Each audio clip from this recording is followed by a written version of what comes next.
Hadi.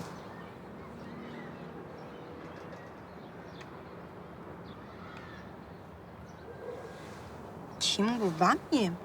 Evet. İyi de kız çok güzel. Bana hiç benzemiyor ki.